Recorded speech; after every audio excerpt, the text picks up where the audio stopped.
Hello.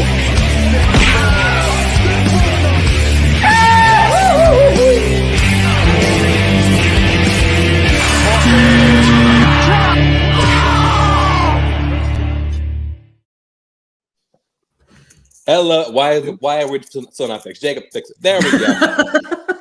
You know what? Hello, everybody. Welcome back to Sean Chancellor. Welcome back to Left Side Strong Side. We are back to talk about the divisional round of the NFL playoffs. Didn't do Tuesday because one of us was getting brutalized. But we are here today, Jacob Kahn, and for the first time on the official show, he was on our draft stream a few years ago. Only man in the world who I know is Happy Amelia Perez right now. I'm Maru Moses. Yes, I am. You had to tie it all together on today. What's going on? Yeah, we wanted to bring someone from your sect on because currently you're feasted in more ways than one. We'll get to that later, but you are feasted in more ways than one. Let's go. Go Bears. Go Bears. Go Thank Bears. you, Jared Goff. I appreciate you. So before we get into the actual games, do you have any news to cover before the games, that is? I know the games led to other stuff. We got. Oh, okay. I've got 2 head coach hires. I was going to do the head coach hirings now, but if we we'll do those after the game. After the game. Right, well, let's just do the two stories that don't tie into any games. Yeah. Somewhat. Okay. So the news broke that. When we were doing the offseason, the debrief, I said there was the holy trinity of how the fuck are you still here? It was Joe Shane, Trent Baalke. I forgot who the third was. There was a third. Can't remember. It wasn't Jim Irsay, right? No, Irsay can't remember. Oh, Ballard. Chris Ballard. Chris Ballard, that's right. Yeah. That was it. Thank you. So, yes. But yeah, so one side of that was Trent Baalke, Jags GM. The story came out that Liam Cohen was the lead candidate to be the Jags' new head coach. That fell through, obviously, because, look, the Jags' job, I think we can all agree, not terrible. No. On its own. In a vacuum, not terrible. No. When you throw in Trent Baalke, that is terrible. So, in a very, very uncharacteristically smart move by Shad Khan, he did fire Trent Baalke later that day. Within 3 hours of the news breaking that Liam Cohen was out, he fired Trent Baalke. And then Liam Cohen said, now I'm interested again.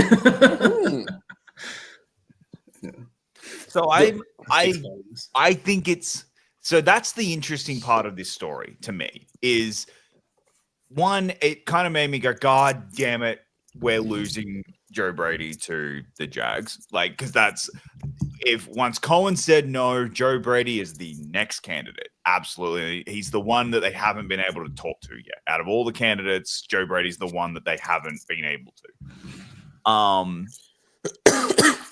But because of that, I still I actually kind of disagree. I think this is the best current job available right now. I think current of what's available right now. I think yes. Currently available, this is by far and away the best job because you have, I think, the best quarterback out of the 4. Oh, easily. I think Trevor Lawrence is better than Dak. I know that maybe doesn't. I know that maybe not have been proven by stats and by wins and all that sort of stuff. I don't care. I just watching the games, he is a better quarterback than Dak Prescott. They might have the second best receiver besides CeeDee Lamb on the Cowboys. Yeah. You might have the best receiver. Well, yeah. All right. I've got, Brian Thomason Jr. is an amazing receiver for next year. I actually think this team is really well built to have a good season next year with more competent coaching. I just think Doug Peterson has kind of lost it a little bit. I don't think he's. I think he has started to get a little bit more. I think it works for a year or two, and then it grows stale. It feels like. Now I was just wondering, who are they going to get in to help with this? What should be a stacked, at least offensive side, with the 2 running backs they have, with Brian Thomas, with Trevor Lawrence, but apparently the shit just goes awry before the end of the season every single year. Somebody's got to be able to put that together. Well, I think that's why they benefit from hiring like an offensive-minded guy like a Liam Cohen, like a Joe Brady. But yeah, like with Trent Baalke as your GM, no one was coming near this job. No, and I will give Khan credit. Made the decision, and we all kind of saw the writing on the wall last week, where he had that interview and was like, "Oh, if a coach says that they don't want you as GM, yeah, we'll move off you as GM." And it was kind of, I remember that. That was, and he said, "Well, he was sitting right next to him." Yeah, it's like the dude's right there. Like, okay, It's like, excuse me. It's like, you remember that interview that Jerry Jones gave, or was just like, "What's the problem? What's the problem with this team?" He's like, "Coaching," and Mike McCarthy sitting right next to him.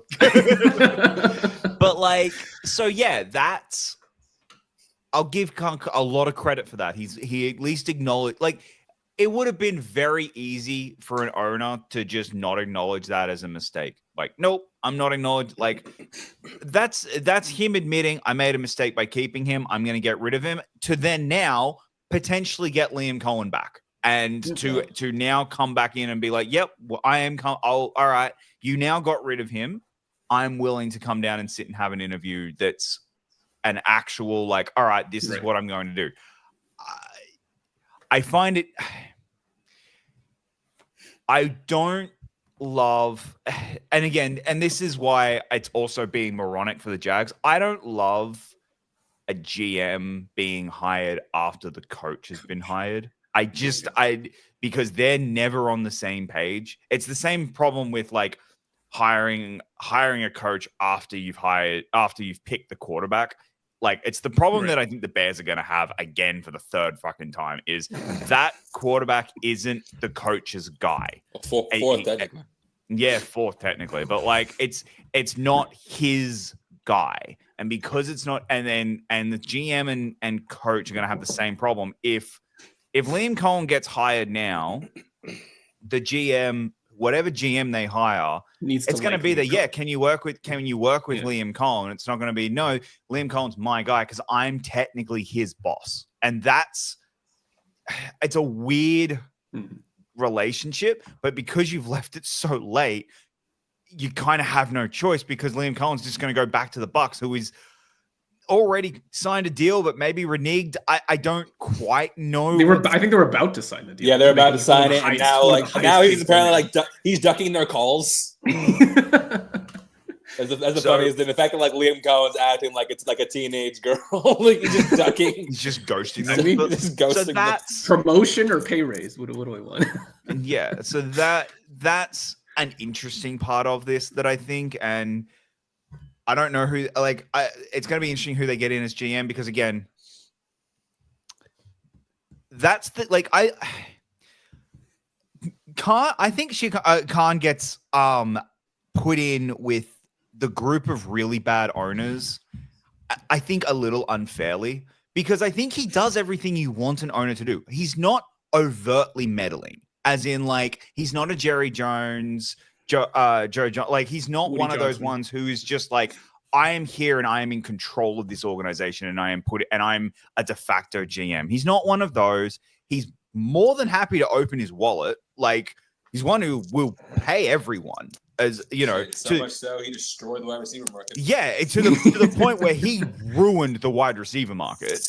So that's not his problem. It's just his hiring. He's not great at actually hiring the right people. And Urban Meyer.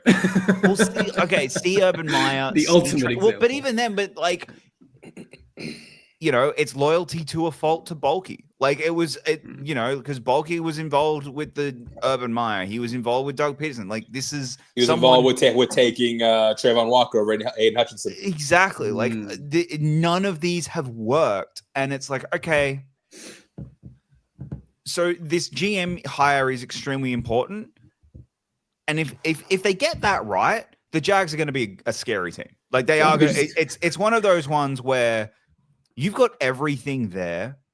Because we'll talk about it later, but I don't like. I'm one of the three coaches hired. Let's assume Liam Cohen gets the Jags job. Historically, one of the three that just got hired are going to flame out and crash and burn. Like, it's just like statistically and historically, the coordinator getting promoted to full-time head coach for the first time doesn't always work. It's like 1 in 5 keeps their job. One. Yeah, like one in 5 ends up keeping their job. Like it or stays for like an extended period of time. It just doesn't historically always happen. So like I'm really curious where this one goes. I like everything. I like Liam Cohen as a coordinator. But I think he'll do well. We'll see here, but maybe they just hire their GM from the Bucks as well, just so they know someone who already likes. Honestly, probably not a dumb idea because they've drafted really well over the last. Like they're really well run. They're a well run organization. Eliminate the problem the GM might have. Yeah. What's the second story we have? I think I know what it is. Yeah, there we go. Yeah. So this is good news for Rue's team if they do. Oh yeah, no, great news for you, Rue. Of all the head coaching candidates you have at your disposal, I mean, most of which you can talk to, you are electing to hire in-house and go with Brian Schottenheimer, which I wouldn't mind if the Cowboys' offense looked impressive at all last year. It did not. I don't even think he called plays. At least I saw a report that he didn't even call plays. No, it was McCarthy. That was McCarthy. McCarthy's been the one. What the fuck? What's the point? McCarthy's been the play caller for the last 2 years. This is again. Look, Cowboys fans. I really hope those 3 rings in the 90s were worth it because holy crap. You're gonna be like until this man dies, and I'm not trying to be harsh or mean. It's like the Bears with Virginia McCaskey. Like Bears fans, you will not be truly happy until Virginia McCaskey dies. Until he goes, he spent however millions of dollars because he wanted a job, and that's what he did, and he ain't giving that job up, guys. Like And this type of hire is that exactly. It's the nope. I want to be in control of this team, and I want someone I can bully, and that's what this is. It's also it's as simple as that. I mean, oh yeah, it's true. The great Marty Schottenheimer, like, one of the great coaches. You just need to be related to someone famous, and you'll have. So my question is crap? Hold on, I'm trying to remember what the Euphoria guy's name is. It's Sam something. Sam Levinson. Yeah, so so is he going to be like the Sam Levinson of the NFL? Just trying to ride the coattails. He might have a couple good games, and then he'll flame out. It'll flame out. Flame out in spectacular fashion. No, because no, guys, you're not understanding. Guys. No, he's not even gonna have this is the games. Dallas Cowboys. What they'll do is they'll go 6-12 or 6-11, right. 6-11, 7-10. 8-9, like they'll be in and around every week. They'll lose week 16 to kick them out of the playoffs, and Jerry will have signed him to a 5-year deal, and then by the end of that 5 years, it'll be goodbye. But 5 years of doing nothing with Dak. What's funny is like before this came out, like it was reported they were looking at Robert Saleh as their next coach. I think would have been a really good hire. I think Saleh would have been good. Sure. Like I was in a fantasy hour with a buddy of mine who's a Cowboys fan. And he's like, "Oh yeah, no, I don't want Robert Saleh." Then this came out, and it's like, "Hey, Robert Saleh, not looking so bad now, is it?" No, but that's the thing. Like, it's he's just, it's just one of those. Like, that's the word. It was going to be. It's either this or Kellen Moore. It was one or the other, guys. We all knew it. They weren't going to make the swing. Everyone's saying, "Oh, he's going to go after Belichick. He's going to go after Dion. He's going to go after." No, he wasn't, guys. He wasn't. He wants a clear yes as day. Although you were convinced he was for a while. I was never convinced of. No, so I was never convinced he was going to the Cowboys. I think your exact words were that is happening. Play the tape. So my Belichick take was he was going to the Giants. But Dion. Oh, the Dion one. Okay, Dion, I kind of fell for. It made sense at one point. I'll give you that. I fell for Dion. Yeah. All right. Yeah, we have other ones, but they kind of lead into the games that we're going to be talking about. So we'll talk about those later because like they're actually like direct fallouts of what happened this past weekend. So let's start at the game that I don't think we want to talk about at all. Yeah, here we go. Look, this solidifies one thing. If you're playing the Chiefs, when we are countering this, if you're playing the Chiefs, you're playing the refs also.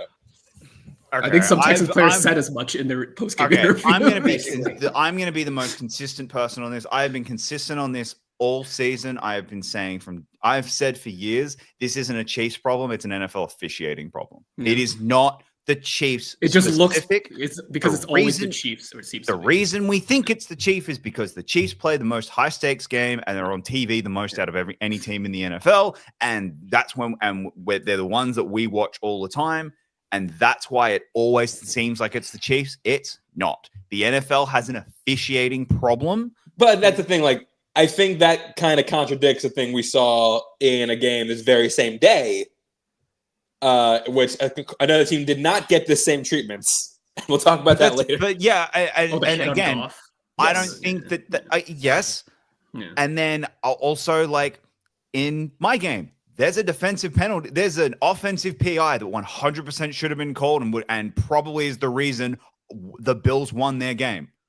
No one talks about it because it wasn't the Chiefs. And that's my point. It's bad officiating across the board. Mm-hmm. The NFL needs to actually, in the offseason, seriously sit down and go through officiating. For starters, they should not be part-timers. I don't understand how in a billion-dollar industry these people are still part-timers. This is a full-time job where you need to have an off-season where you are learning, like where you are just running drills and trying to like become a better ref. There is no. Not gonna lie, I would love to attend ref camp. But that's the point. Forget training camp. I want to go to ref camp. And there needs to be some level of accountability.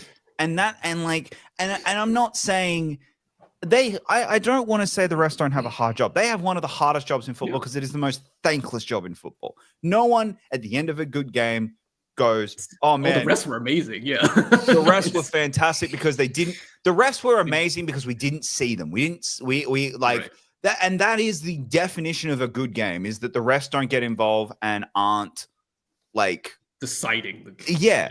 And I'm not, and like, you know, that is the job you are 100% paid to do. But like, it's hard when every single team now has a representative on their team that is this is how you cheat the rule book as closely as you possibly can. This is how you manipulate the 4 men on the field at one, or whatever it is, like the 4 people on the field at one time. This is how you manipulate them so that they won't make calls, so that they won't do this. This is what they call, this is how they do it. I straight up think, ban that. You want to ban that. You can't have ref advisors coming in and doing that. 2, making everything reviewable within 15 seconds. That's it. I think it needs to be a within 15 seconds point of view. If you can't tell on the first look, from someone in New York, from someone in from a video replay in 15 seconds, you go with the on-field decision. And that's, I've been very consistent on that. That's my belief.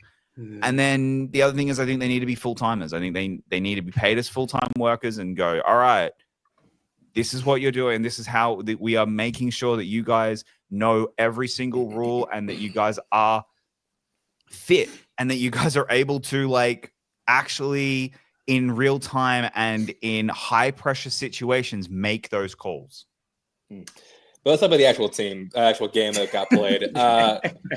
Because there was a game on. It was a game on. Right, yeah. There was, yeah. Between like I said this in a group chat, but like I think like if the Texans have like a fully healthy receiving core, they might stand a chance in this game. Yeah. Well, maybe, but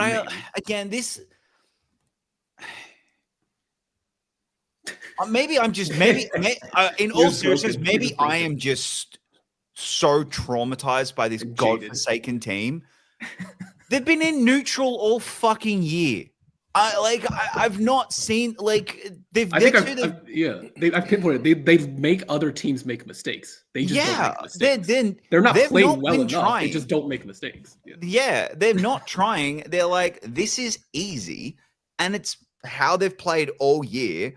And we're going, and now this weekend is their first.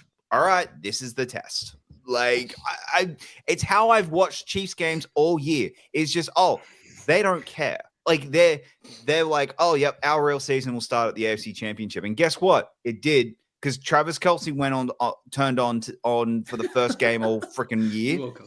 He woke up because he went, oh, I've got to play well because it's a divisional game. I've got to play well, so he did, and guess what happened? They played well, they won. I got like. They're playing a different sport, guys. It's just it's what's happening right now with the Chiefs, and we'll see what happens this weekend. Maybe I'm wrong, and maybe no, this is who they were, and they've not got another level. But if this just feels like to me, this is a checked out Chiefs. Next week is when they're going to be checked in, and I'm fucking terrified of that. But yeah, Texans, you tried. You really tried. You tried your best. Fighting an uphill battle. You really were. You got some really, really bad calls against you, like some egregiously awful calls. The other thing is quarterbacks. We need to deal with the fact that quarterbacks are sliding late. I think that and that's something the NFL in the offseason needs to look at is, okay, let's start making it a 15-yard penalty if you. Let's start making it a 15-yard penalty, unsportsmanlike conduct if you run out of bounds, but then pull up at the end to try and get the hit or something. It's just you're trying to bend the rules in your favor. Yeah, I think that if there is some of that, but again, like the helmet to helmet, the first one where he touches his helmet technically, it's the one where the two defenders.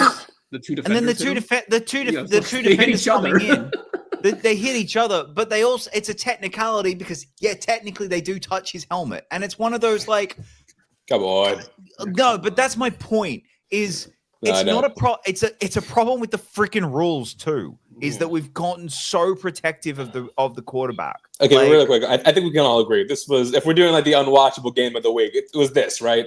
Oh yeah, of the four, yeah. Of the four, there were two snow games. Yeah. All right, but let's move on. Let's actually talk. Let's talk about a game like. I was going to say Texans. Oh, okay. Look, this is going to sound really dumb because it's both a success because they went further. Okay, personally, I think this season's kind of been a disappointment for them. Yes, absolutely. Given everything they did in the offseason, yes. Yeah. However. There were injuries. Winning last week made they've gotten further than what we all said that they would do because of how bad they've been this year. Yeah. So it's one of those weird ones where it's like last year. Yeah, like it's one of those weird ones. This season has been a disappointment. CJ is definitely taken a step back, and 100%. It doesn't help. They lost Diggs and Tank Dell, right? Yeah. Oh, Tank Dell, not Collins. They did lose Collins. I mean, they did. Yeah, that was Collins momentarily. Well, so they lost Diggs for the majority of the season. That one I will give them. Tank Dell they lost 2 weeks ago. Like they looked bad for most of the season, even with Tank Dell guys. Like it wasn't. It wasn't. Oh, Tank Dell. Well, no, we're saying like we're saying like now, like when it really mattered, when they really could have used Tank Dell. It could have helped. They didn't have him. It might have. I don't know if it would have. The thing that they really missed was their O-line sucked. Like that has been the first problem. Round pick is obvious for them. The problem with the Texans this year is their O-line is just absolute ass and sucks. Yeah, that team that really needs to do something, anything. Yeah. Fire that O-line coach. Get rid of Bobby Slowick. Like I don't like. We thought Slowick would be gone after this year anyway. Turns out he probably will be, just not for I don't think he will be. I think he's back next season. I think that'd be such a mistake. I think playoff win is going to make it look better because they won in the playoffs. So, but I don't know. I just think it's kind of one of those. It's a bit harsh on him because last season he was in head. Like last season he had this miracle season, and then this year his O-line has been absolute trash, so they haven't been able to do anything, and now it's all his fault. Like I'm not quite sure how to. But there hasn't been much turnover from the O-line. I think pretty sure like all 5 stars from last year came back, if I'm not mistaken. Yeah, so that's. And I don't know if they changed the O-line coach or not. If they did, fire that new guy. Yeah, fire that new. I guess we're Brandon Texans. I'll give him a B. Maybe? No, I'm going C. Yeah, C. I can't give him a B. Now to what happens back half of the season. Too generous. All right. So next game later that day, we had the Commies going into Detroit to take on the Lions. Now, Rue, going into this, you're already riding high, beating the Bucks. You're already playing with house money, and now you're going to place the number. So give me your mentality before the game, and give me your reaction to the game. The floor is yours, sir. You said it. You said it already. We came out with a rookie coach or first year coach, rookie quarterback that has been absolutely killing it. New GM, and went into the Bucks house, who kind of made us look stupid at the beginning of the year. First game out, we like, okay, well, this is what our season is going to be like, potential and nothing more, and came in and beat them with a defense that wasn't doing very well. Marshawn Lattimore was getting eaten up by Mike Evans. And that might have been the hammy, because usually he puts him down. However, that second half, Mike Evans didn't do much after that second half. But we were house money. I can't wait for the fist fight in that game. I had no fist fight. Exactly. We were coming in. All we want is not a blowout. It's it. We're just not a blowout. Look good, look confident, and we're straight. And going into halftime, I'm sitting next to my dad, and both of us are like, what the fuck is going on? What is happening? Could this happen? I kept tweeting, somebody's going to play defense at some point, right? Either team, please. At some point. Somebody. And you know what? After 5 turnovers, nobody still played defense, because none of that was really defense. No. That was just good old California Golden Bear alumni doing what he does best, which is hilarious. And I love it. So that's how I was feeling going in. We were playing with house money. That's how I'm going in this week. We're playing with house money. And I by the end of that game, I was ecstatic. Yeah, my Not Stonks player of this week, easily Jared Goff. Like we Jared Goff exit the building. We got Jared Goof this week. You can't forget the newly hired head coach trying to have his wide receiver do a trick play. Yeah, a little bit of something. I'll get to that. I'll get to that. You're down 10 points, and Jameson was going to throw a pass. Okay, yeah, right. I'll get to that. Okay. And I'll give Jake credit to someone else. Jacob called it for once about the Lions. You were correct. This is where all the injuries on defense really piled up and really hurt that team. This is the first. It's the first time that's happened, really. The Bills. There are a couple. Oh, sorry, the Bills. The Bills game it happened, but no. So my big take last week was, hey, you know how great that Lions defense was against the Vikings in Week 18? Maybe that was a Sam Darnold thing and not a Lions defense thing. This game kind of proved that it was a Sam Darnold thing. It was a Sam. So somehow Sam Darnold lost this game again. He lost 3 games in a row. Like it was just like somehow I didn't even play the Lions and I lost. Not only that, this is kind of signals the Lions becoming the new Packers. Like the Lions are now the first team to win 15 regular season games and lose in the first round of the playoffs. Yeah, since the 2011 Packers. Yep, since they did it as well. The North didn't win a single playoff game. Yeah. No one in the NFC combined for over almost 40. I think almost 40 or over 40 wins. Yep. No playoff wins. Mm-hmm. The North remembers, apparently. Well, no, in this case, the North forgot. Yeah. So my big takeaway from this game was obviously again how you're right. Commanders were absolutely playing with house money. Goff looked bad. I don't think his team did him any favors, but I also think that Goff looked bad and was playing desperation football. Fumble in the red zone. That fumble I think was like the catalyst for the Commanders winning this game. Yeah. Mm-hmm.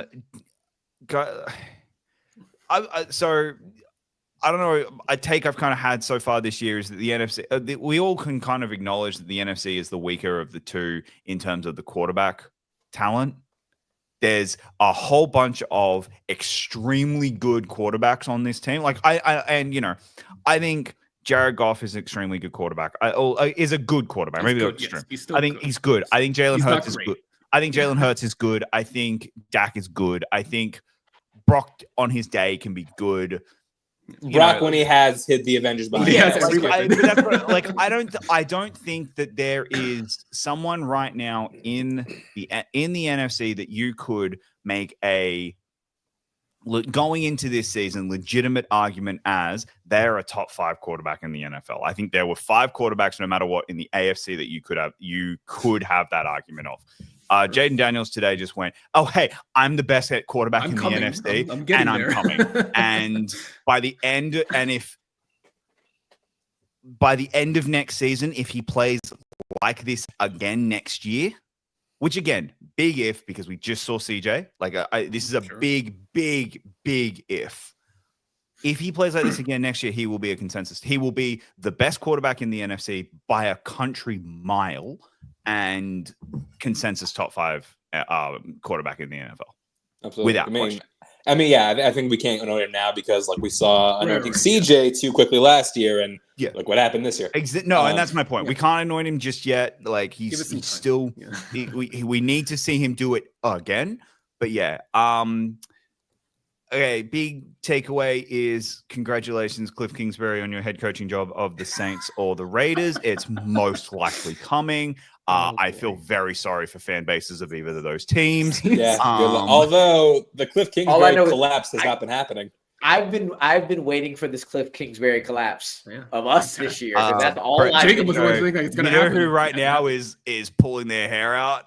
Because it might not be a Cliff Kingsbury collapse. It might be a Kyler Murray collapse. And that's the story that it's Kyler who collapses in the second half of the season. It's not Cliff. Oh, that's. But also, when Cliff is given too much responsibility, like a head coach job. And that's why I think I think if the Commanders can keep him as OC next season, it would be amazing for the Commanders. I think if the Raiders hire him, which my God, that would be funny because they're going to end up paying out 5 coaches at one point. It's going to be fucking hilarious because there's no chance he makes the end of that contract. See, the thing with this, yeah. Go ahead, go finish. I just think, Cliff I think Cliff Kingsbury has been fantastic for Jaden this season. I think he has absolutely just been able to get into his head and really mold him as an NFL quarterback, and it's worked wonders. The extra 2 years in college have worked wonders. I think that is an underrated part of talking about Jaden, and also the fact that he left ASU.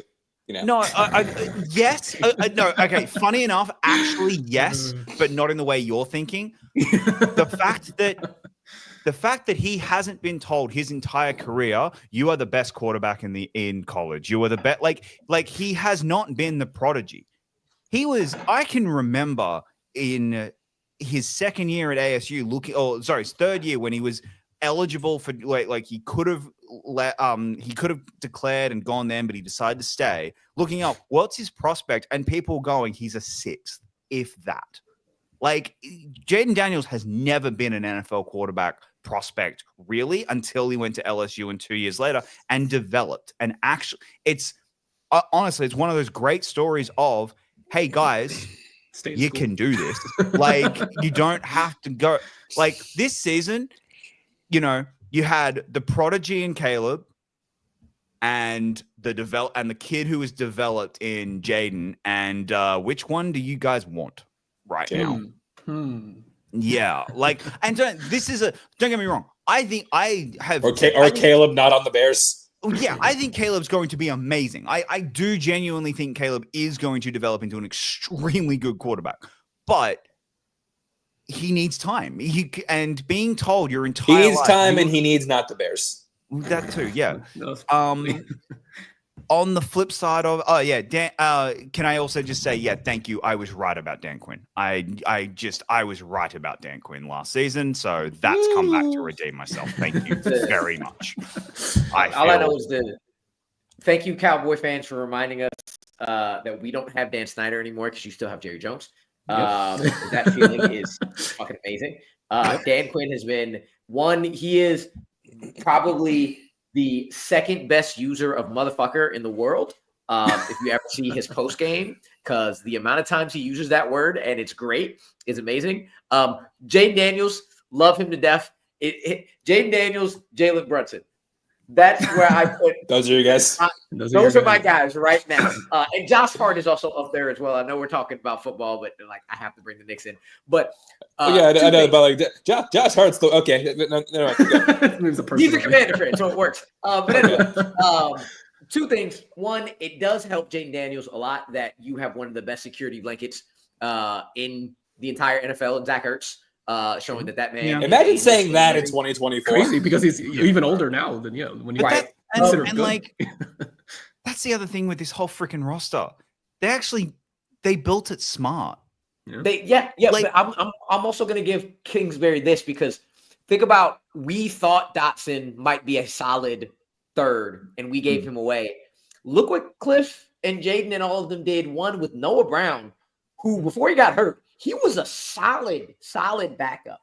De'Ami Brown, who's been here forever and nobody's done anything with him, has been the savior of the last two games in these playoffs. He's been absolutely amazing. Zacchaeus has had moments. Zacchaeus is coming up doing well, but I need anybody and everybody who continues to say that Terry McLaurin is not a number one wide receiver to kiss my ass. Who is saying that? No, let's find these people and beat them up. Scary Terry is Scary Terry. He's Scary Terry. Because he's been suffering with bad quarterbacks for a while. Yeah, exactly. That's why they don't 10 different quarterbacks. Yeah. And that screen and run just getting out. Terry McLaurin is an absolute beast. Oh, yeah. No, dude. 100%. So having him there, just have to show him his love because I love Terry to death. Nobody deserves it more than he does. True. Oh yeah, no. Like if anybody in the league deserves a quarterback, it was Terry McLaurin. On the flip side of this, I haven't I want to give all the flowers because I hate when people do this when your team wins and no one gives you flowers. They all just talk about what a fucking how the fuck did this team lose to that team? It's like, guys, can you give us our flowers for a moment? Praise us a little. Give us a little praise. So I want to give Commanders all the praise in the world. You 100% deserve it. This is a great win. Above all else, the real losers in this game are the Dallas Cowboys because of this win by the Commanders. Well, they're always the Dallas Cowboys now have the longest stretch between NFC Championship Conference appearances. Do you remember? Longest stretch. Oh yeah, in NFC. Yeah, NFC. The oldest team to not make. Yeah. So do you remember when I said that in the chat last week and I got yelled at by Bethany and William because they're like, "No, well, it can't happen." It happened now. I mean, look, if God hates any team more than the Lions right now, it's the Cowboys. So all right. Flowers have been given to the Commanders. You guys did amazingly. Let's talk about what a fucking train wreck that was. Because, I said this after the Bears game. Ben Johnson got too cute. He's getting cute. He got a little too cute. But not only that, because you know what really helped that team went down 10 points, and you know who probably would have fallen for it? A fake fumble and then a fake fumble. You used that play too early. Why did you use it in a nothing game against the Bears? That is one of the greatest. He busted out trick plays like the weirdest possible time. But that's that was one of the single greatest plays I have ever seen in the NFL where it was like, wait, you faked a fumble to do that, and then and it worked and it was brilliant, and it's like, oh my god.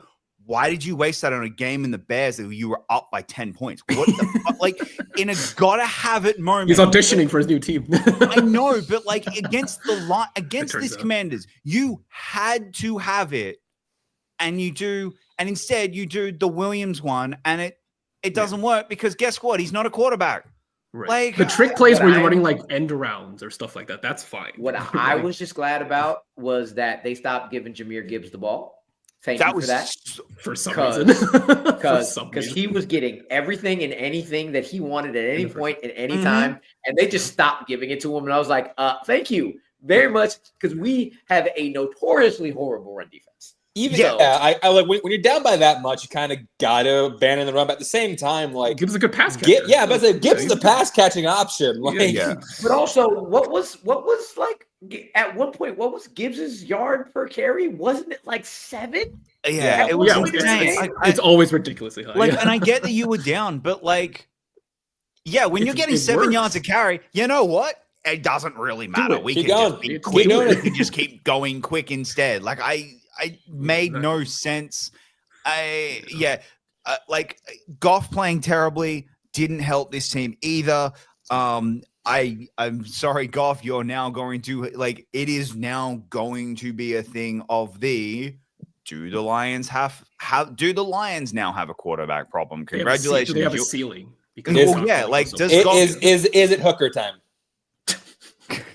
No. Well, we saw Teddy Bridgewater for a second, but he's going back in retirement. Yeah. but that's now going to be a conversation. The same thing that the Rams had to have was Jared Goff is good enough to get us to a divisional game. He's that good because when he has all the weapons and he has a really good talented mind at coordinator or head coach, which is he just a souped up Brock Purdy? I think so. He might just be. He's Brock Purdy with a deep ball.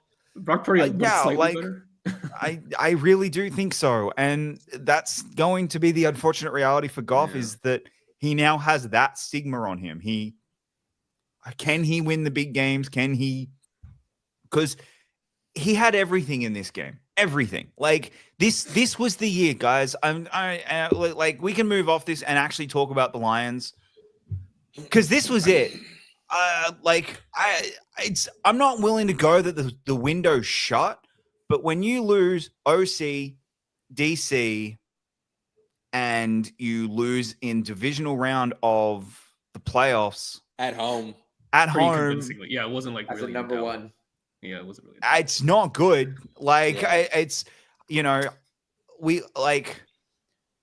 We saw again, and I'll come back to this. We saw it last year with the Eagles, and they got brand new OCs, brand new DC, and they looked flat all year.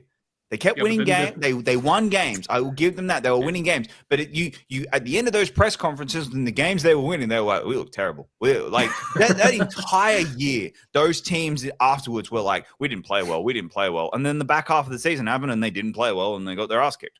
Like it is going to be a problem for the Lions moving forward. Now, is that defense going to get better when everyone's healthy? Absolutely, yes. 100%. Yeah. Aiden Hutchinson coming back. It's going to be a better team. I'm not saying again, the window's not shut. It's just going to get a lot harder. And right now, it's wavering a little bit. We're gonna see how good of a recruiter of talent Dan Campbell is, because who they hire to replace the coordinator. Yeah, and we're also going to see how good of a coach he is. Like, and in all seriousness, because what the thing on Dan Campbell is, he goes for it on fourth down. He beats you up, and he's one of the most aggressive coaches in football.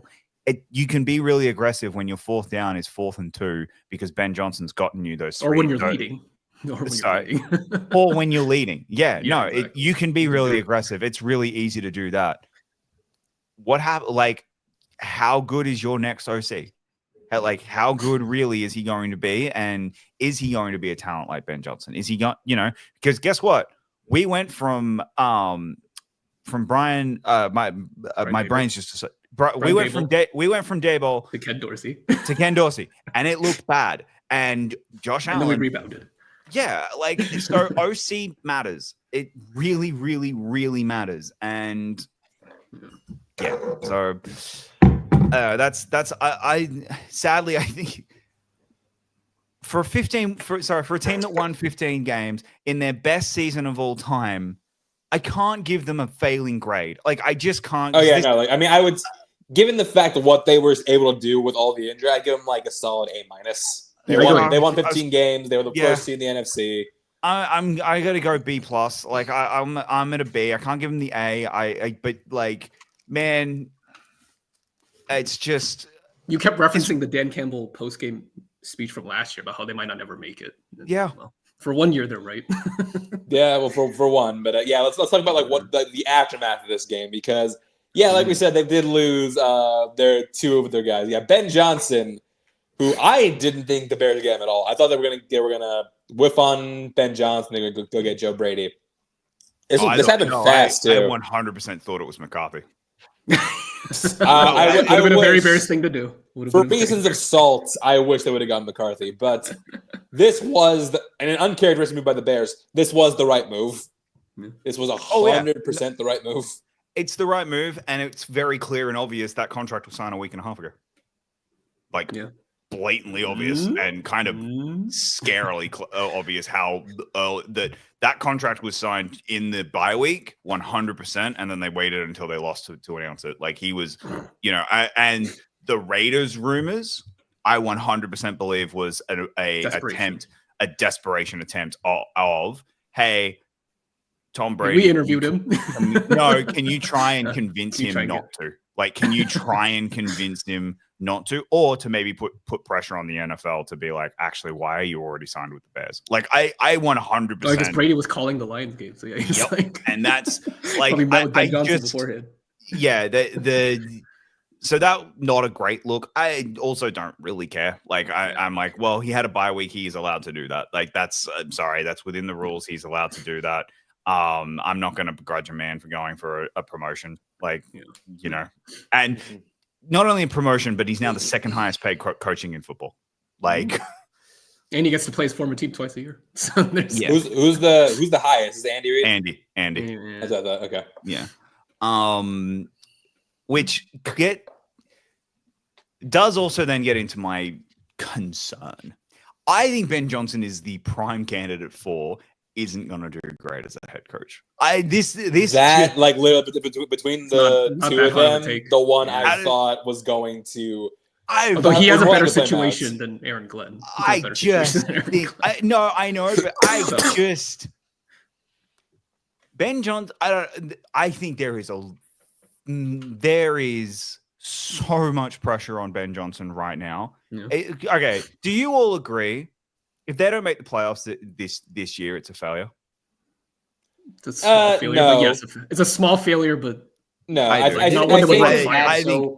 think when bad so long though, it's kind of just like it's a small failure, but it's not. Okay. I think if the Bears teams go like 8-9 and miss the playoffs, that's fine. That's growth. That's improvement. That's progress. I'll put it into this context. Matt Nagy in his first season made the playoffs and won and lost in the double doink. Okay, but you realize the defense Matt Nagy had. But you realize that the defense Matt Nagy had to work with, right? Like that Bears defense in the mid 2010s was legit.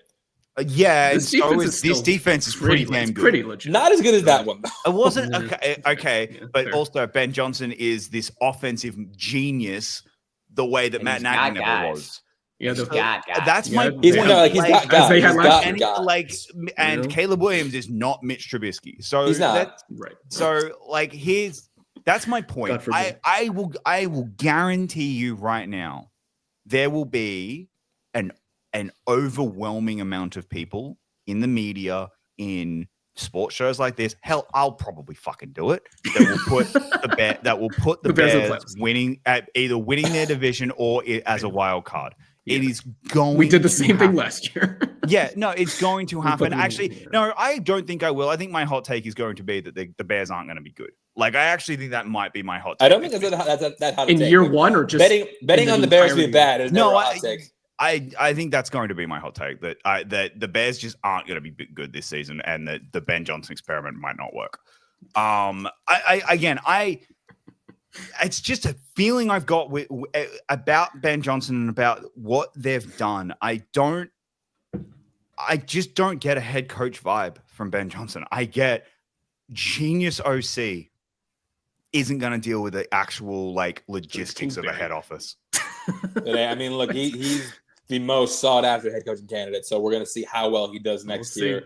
The other one, can I just because I want to dig the knife into Bears fans just a little bit, just Jesus. To like, haven't they been through enough?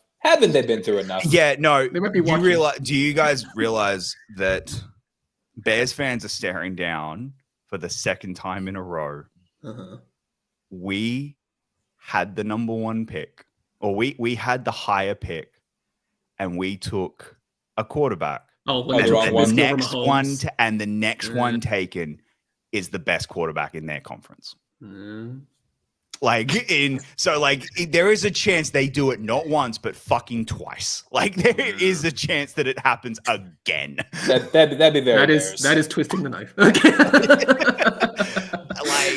Man. And again, I don't think Daniels would have actually been good on the Bears. Like I really don't think he. Caleb would have been amazing on the Commanders. Yeah, that's my I think a lot of it is how bad the Bears were this year under Eberflus. But I don't know. And the other one, So in a move that again, for reasons of salt, I didn't want to happen, but it did happen. Mostly because they did not let him leave the building until he signed a contract, apparently. Aaron Glenn is now the head coach of the Jets. Now, this scares me as a Steeler. Well, first of all, the Jets hiring a hotshot DC as the head coach from a very highly ranked NFC team. Haven't seen that before. Yeah, but I'm pretty sure I've seen this movie. Secondly, this does give me little bit of hesitation because I feel like this means Aaron Rodgers will not be on this team, which means that which means he's likely going to there is a chance that Aaron Rodgers could be a Pittsburgh Steeler, and that's my God. I'm not doing this next. If that happens, I'm not doing this show next season. I'm canceling the show. We're not doing this. That's fine. Me and Jacob just run. You're gonna sit here every week. Just sit. Go buy a Steelers jersey and just sit there every week like this. Like I gotta get the paper bag. I just do the entire show with a paper bag. Exactly. Oh, you'll be a paper bag team. Oh my Lord, man. Or I take ayahuasca live every week. Jesus Christ. Oh God. Part of me wants this, but part of me doesn't want to see that much. So. Oh, I need it. I need Aaron Rodgers. Well, of course, Jacob. You want it. No, I want to. And it's not even because of you. I just want to see week in and week out what Mike Tomlin does. Mike Tomlin. He will not put up with his BS. No, that's why I need it. If that does happen, I will go into my own darkness retreat. In all seriousness, look, it's a good hire. Oh, absolutely. It's a really good hire for the Jets. It's a culture builder. I just feel bad. It's really hard. The hardest part about this for me is, okay, who's your DOC? Which it's he brought someone from the Lions. I can't I think it was another defensive guy, wasn't it? Yeah, I think it was a defensive guy. Okay, but who's his OC and who is your quarterback? Like that's the thing. They got to give him leeway for his first year or two, because he doesn't really have a dude right now. Has the NFL let any 1-year coach do that recently though? That's my point. They really haven't. I don't know if they're going to I mean, Canales in Carolina, he got a pass for being pretty bad for most of the year, but he showed something. But he got better. At the end of the season, Bryce Young looked good, and it was like, your one job his one job, Canales, this season was make Bryce Young look good, and he did that at the end of the season. Give us something to work with. Right. But there's a part of me that sits there really worried that I agree. Aaron Glenn's not my candidate for fired at the end of this season. There's been one that gets done every year. He's not going to be my candidate. Whoever the Raiders hire is more than likely, or maybe. I don't think that happens. But I also do think what is success for Aaron Glenn this season? Like in all, like, and I'm not. This is in all seriousness. I don't know what success for the Jets looks like this year. I really don't. Like I don't know. I don't know if the Jets looks like any year.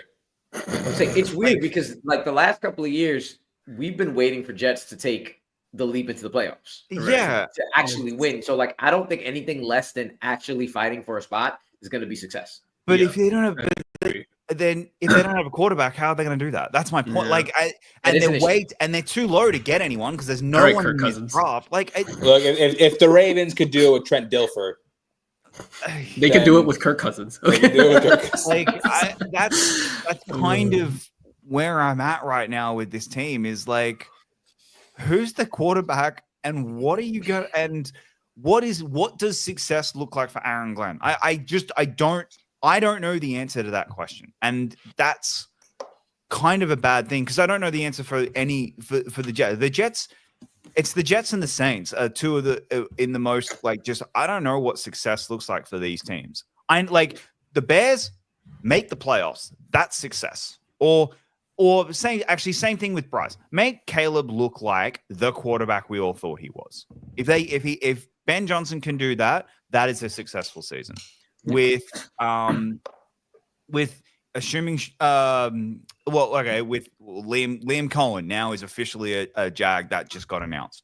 Make the playoffs. That just broke. For me, it's make Trevor Lawrence look good again. Like that's his job. That is his one and only job. Is Trevor Lawrence now has to look like a legitimate NFL starting quarterback because he hasn't for the last 2 years. What I don't know what Aaron Glenn's job is. Make this defense get back to what it was under Robert Saleh, which wasn't good enough for Robert Saleh to keep his job. Like that's the confusing part here. It's got terrible ownership. I don't like. I hope that they can exercise patience with Aaron Glenn, which that's my it's the Jets. That's a big goddamn if. And that's my I agree with you. If he's still the head coach 3 years from now, I will be impressed. To be brutally honest, I will be impressed, and it won't be an I'm impressed with Aaron Glenn. It'll be an I'm impressed with the Jets for actually keeping him. Like I don't believe that they're going to. It's sad because it is. It's sad because also he's going to have the weight of another black quarterback in football. Like black coach. Like that's not going to help at all for him. Like he's going to have the pressure of that as well, and why haven't you made this work? Well, you gave me Aaron Rodgers or Tyrod Taylor. You gave me Tyrod Taylor. You gave me nothing. Yeah. Actually, that's the plan. If that's the plan, that's the plan. You bring back Tyrod, you draft somebody, and then wait for Tyrod to get injured, then you put that guy in. In all seriousness, if that's the plan, it could maybe work. And then I don't think that. So if your plan is then we're going to draft someone late in the second round, maybe like get one of these late draft picks, and then Tyrod's our starter this season.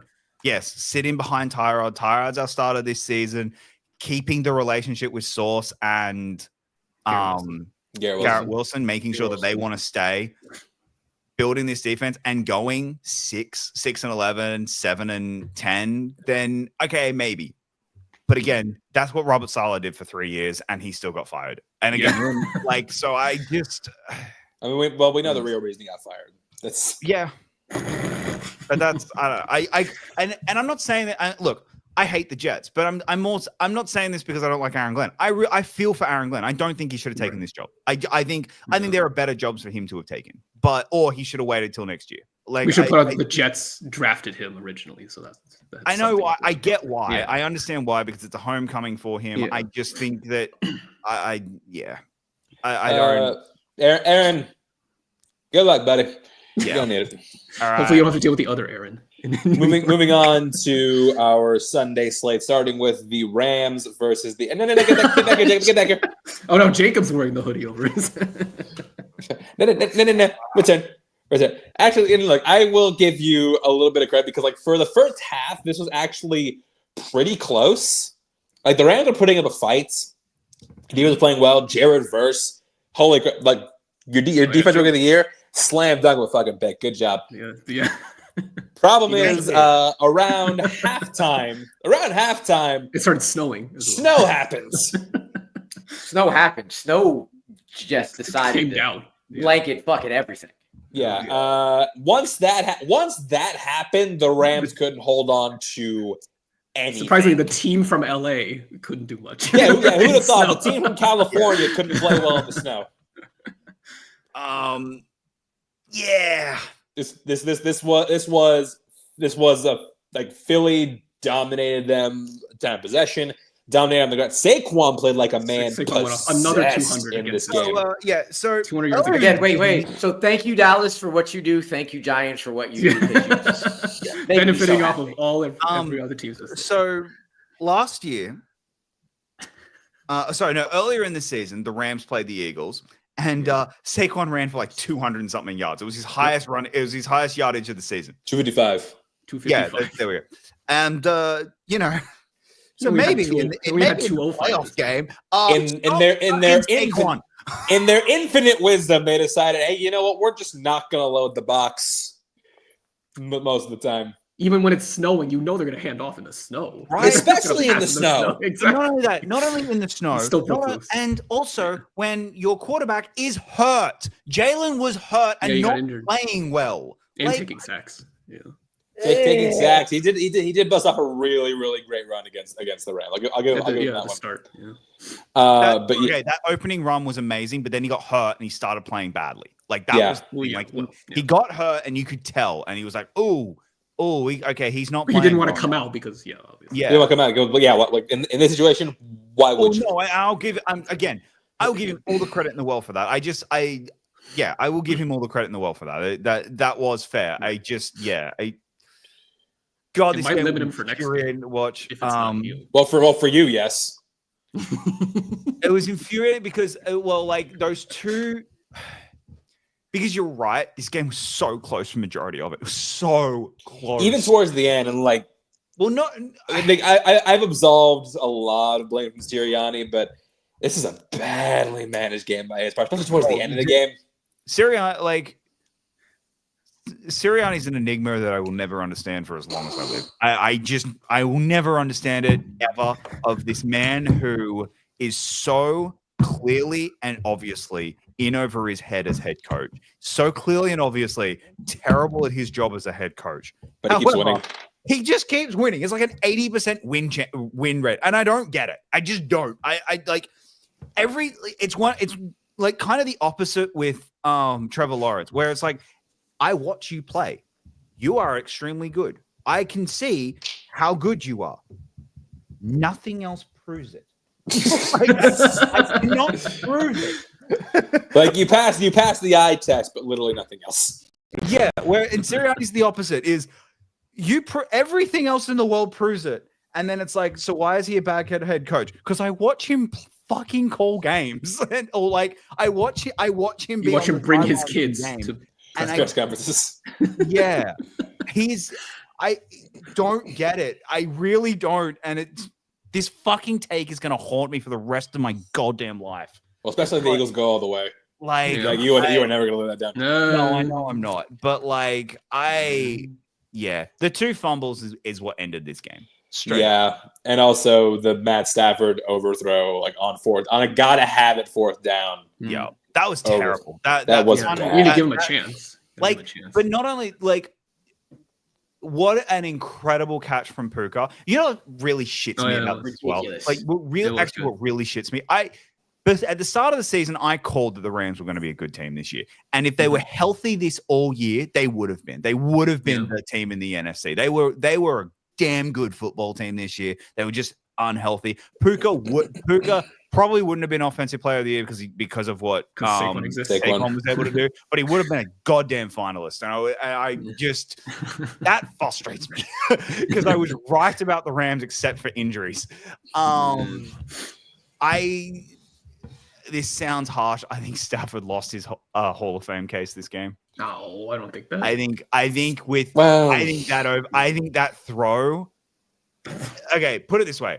I think if he wins this game, man, he wins this game, the conference championship either being back in Arizona or in probably Arizona, given the wildfires are still going. Then he's playing in a conference championship against a rookie quarterback to go back to the Super Bowl. I think that would have been would have sealed the Hall of Fame. Yeah, that he's in the Hall of Fame. And to come back from in this game, the way that this game, because, with 5 minutes to go, they were up 3 scores. It was over. It was just like, oh, this game's over. And then they came back or nearly came back. So, yeah, I think Stafford had a really bad, the third quarter in this was horrific. They had a terrible third quarter and then a really bad final drive. So, yeah. I think Cooper Kupp might be done. Oh yeah, no, he's done. Kupp's done. Kupp's done so you need to find a number 2. It's weird when you look at the history of especially recent Super Bowl MVPs. Most of them are just not going to be in the Hall of Fame. That's just crazy to think about. A lot of Super Bowl MVP winners in the past 25 years will not be Hall of Famers. Yeah, Nick Foles, Edelman, taking up 4 of them. Santonio Holmes. I mean, but they showed up when it mattered. I don't think Edelman will. Edelman's not. Edelman's definitely not. No, he's not a Hall of Fame. Edelman won't. Whoever the MVP was for the Bucs game. Wasn't it Brady? It was Brady, wasn't it? No. The first one. Original Bucs. The original Bucs. Oh, yeah. I don't remember. It was Brady for some reason in that game, but when you dominate a team that badly, Brady didn't play defense. Okay, anyways, congratulations, Eagles. You are now going once again. Yeah, we'll get for that, and also you're once again going back to the NFC Championship game. I guess we're gonna talk about the Rams, their season. Look, they looked dead in the water, and they came back. Yeah.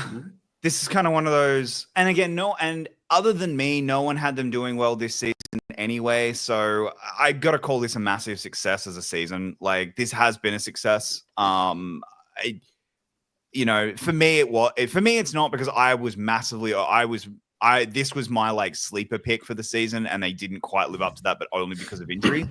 So I'm still going to give them an A. I think this was, they had a really successful season, given the injuries they suffered, how well they played on the back end of the season, and who they beat. They actually beat some legitimate teams. They went toe to toe with legitimate teams. So yeah, I'm gonna give them an A. I'm gonna stick with you with that too, just because the Rams were the Bucs to me. Where the Bucs I kept thinking they were out of it, or what the Bucs wanted to be. I kept thinking they're out of it, and every time I heard them, I was like, "Oh, they should win games," but they're not. And then you turn around, look at their record, and like, "Wait a second, they're winning. What is happening?" I thought the Rams sucked this year, but no, they don't. Especially when Puka went out at the beginning of the year, and they turn around and they beat up on. They were the ones who beat up on the. Not the Vikings. Who did they beat up on the division? They beat the Vikings. Yeah, the Vikings. They beat the Vikings twice. And I was like, it was exactly what I. They single-handedly cost Sam Darnold millions of dollars. Yeah, exactly. Yeah, that. When I saw them beating up on the Vikings, I was like, this is exactly what the Rams have been all year to me. They're like, the Rams aren't good. They'll be out. They're going to be out of it, and all of a sudden you're watching them, and they're like, wait, they won a game, and they actually have a winning record. And okay, well they never fuck mind it. So yeah, definitely massive success. Yeah. They kept the 49ers and that dickhead Brandon Ayuk out of the playoffs. So yes. Hey. I mean, they mostly did that to themselves, but yeah. They did. The 49ers killed themselves, but you know what? Still, here's my thing though. How long is this going to be sustainable with a lot of the main guys just old as fuck? Yeah. I think next year is it. I think next year is it for Stafford. Running back one more year. I think same back thing one more year. I don't know what they do after that. You gotta start planning. I actually do think that Stafford and McVay leave at the same time. I don't think McVay coached this team without Stafford. So harsh reset. This might be an off-season discussion, but and I don't quite know the team yet, but I could very well see a scenario where it's, hey Jets, give us a first and a second for Stafford. Like give us a Puka? first and a second for Stafford. Oh, for Stafford? I don't know if you can get a first round. Yeah, I don't know if you get first. I think you could. I think for a quarterback desperate team, you could. Oh, they're desperate, then yes, but if they know he's going to play, I think the Jets are good. I think the Jets are desperate. I think the Jets are going to be a quarterback. If they can get assurances that Stafford's going to play for at least 2 years or something, then maybe. Nothing's going to fix that O-line because of a 35-plus-year-old quarterback behind a bad line. That's just asking for it. So moving on to our final game of the divisional round weekend. This won't take much time. Yeah, no, probably not. I will say with this one, Taylor recorded Jacob's reaction the last 10 minutes. Oh my god! I have never seen Jacob that energetic about anything. I was at his wedding.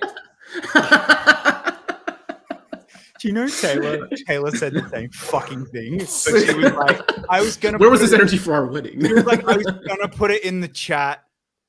Like when you said that, when you put that in the chat, she had it typed out as and you were at our fucking wedding, but then she deleted it. She was like, no, that I don't want to cause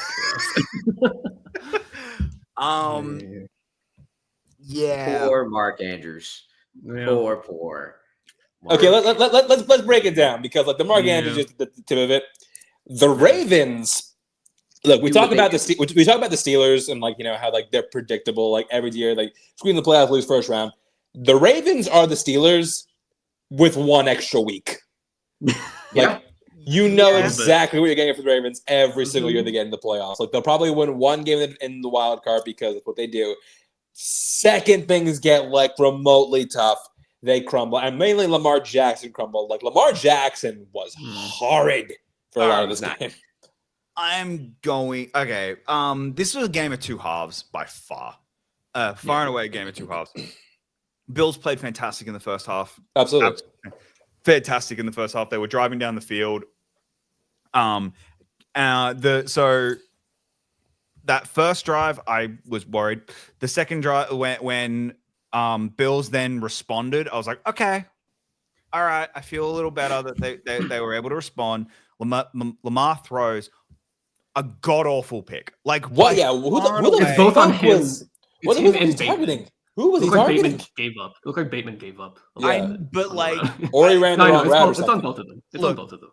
That was a terrible, terrible pick. Like just straight up the worst one he's thrown all season. Because like you actually look at his 4 picks, all of them were touched by receivers. So like it's none of the like this was the first one all season where it was 100% nope. Lamar just you were genuinely confused what happened. Yeah. Like, the pick, I think you can kind of give him the positive with the pick was it literally cost him no points. That's like real. That was like the pick didn't cost him any points. It was third and long, so it was kind of an arm punt anyway. So I'm not like the pick's not the worst one in the world. Because again, then we go down and we get the fumble was awful. And then they come back and they went down the field on us and was like, fuck, we cannot get a stop. We just cannot get a stop whatsoever. And then a great play on him. Gets it like again, fumbled snap. Yeah. And then Lamar tries to make a heroic play. And then just a brilliant tackle. And then again, trying to make the heroic play, strip sack, done. Von Miller picks it up, runs. Okay, great. Now I do have a question for the floor. I'm going to ask each individually. Khan, give me a range. You have Derrick Henry on your team. How many carries are you giving him in a crucial game? At least 20. I would say over 20. Over 20? Over 20? Yeah. Over 20. Minimum. Jacob. See here, okay, I'm going to push back on this question a little bit. Answer the goddamn question, Jacob. It should be objectively. Okay. It should be over 20. I'm not going to kill him for this one because what was his fucking name? The other running back. Other running back was getting yardage. Justice Hill. Oh, yeah. Was it Mitchell or Hill? No, it was Hill. Hill. Sorry, Hill. But Hill. even then, dude, you have but that's my point. Like you have like, a generational. You have a generational running back. Give that dude more than 16 carries. But it's like you were giving Derrick Henry the ones that you were going to give to Derrick Henry. You were giving to him because he was getting them. So like I'm not. And they were in the first half. They were stopping Henry. Pretty effectively. Second half, though. Second half, that was a different story. That's when like they really. And Henry, he gets better as the game goes on. Yes, that's when you should have. That's the concern. Also, here's the thing. Okay, you have 2 yards to go. Who are you giving the ball to? Derrick Henry. It should have been that one. Should have been Derrick Henry can fall over and gain 2 yards. The first 2-point attempt, should have been Derrick Henry. And I will agree with you on that one. That should have been Derrick Henry, and they didn't. Oh yeah, the Buck just mentioned in the chat when they got down to the 2 and only had to settle for a field goal. That is a genuine problem. I will 100% agree with you there. That is on Harbaugh. 100. That is not only that. Sorry, that is on Harbaugh and on Lamar. That is a problem where you can't take that sack there the way Lamar did. You can't. Taking that sack there is the last thing you can do as a quarterback because you had to score there and they weren't able to. So settling for the field goal, not good. And not only that, settling for we're all sitting there nervous because we don't know if Justin Tucker will make like what's about to happen with Justin Tucker. So there's that. The second half is what concerns me going into this week. It was always what concerned me going into this game was we just could not get a stop. Now, you said, yes, Derrick Henry in the second half is amazing. It's generally because defenses are tired. And 2, also, the Ravens historically are playing from a lead. They weren't playing from a lead here. They were urgent. They were coming from behind and they were trying to come back. Now, the difference between them and what we were saying with the Lions and Gibbs is, we were stopping Henry for the most part in the first half. Like we were stopping them, and they were getting worried about that. And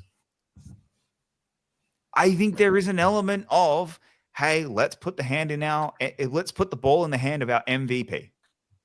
It's usually a good strategy. Usually, yes, but like not in this one. And like Rue to bring him back to basketball. You know what? And it's the big joke to the internet, but like, you know what Lamar become now, right? Who is he? He's Embiid. He is Embiid. He is the NFL's Embiid. No, I think he's Harden. I think Harden's the best. Harden made a final. Well. Like Harden made the conference. Harden's made conference. Harden has played well, not well, but like Harden has gone on a little bit of a run. But point is like. He's a guy like when you need him the most. Yeah, he's like the Avatar. He vanishes. At the moment, he is. At the moment, until he finally gets over the hump. Yeah. He's one guy. Unlike Embiid though, and Harden, he's one guy you believe will get there at some point. I do too. At one point or another. Embiid ain't going nowhere. Do you believe Embiid will get there if he goes to another team? Depends on the team. But Lamar's going to get there, and I think he's going to get there with the Ravens and with Harbaugh. One of these years, something is going to just align for them.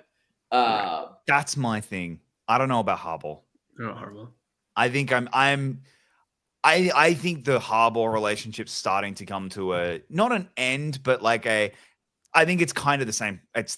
It's kind of the same problem with the Steelers. You two have just been the same organization for too long. I think fresh blood, I think new ideas, go somewhere else, like just reinvigorate yourself because this isn't normal in the NFL, guys. Like a coach staying there their entire career. It's not. Well, that's like even like it's like staying their entire career is fine, but like staying there for like nearly 2 decades. Yeah, like only won Super Bowl. Yeah. That's the other. Like he's won one. Like it's kind of. And again, like I think he's won one and like they haven't been back to the Super Bowl. Yeah, never been back. They've been to 2 conference finals. Give Tomlin credit. Like he at least went to 2 Super Bowls. Yeah. Like, and I'm not willing to be like straight all, we've got to fire Harbaugh and I'm not calling for his head this season. I think next season's going to be the big.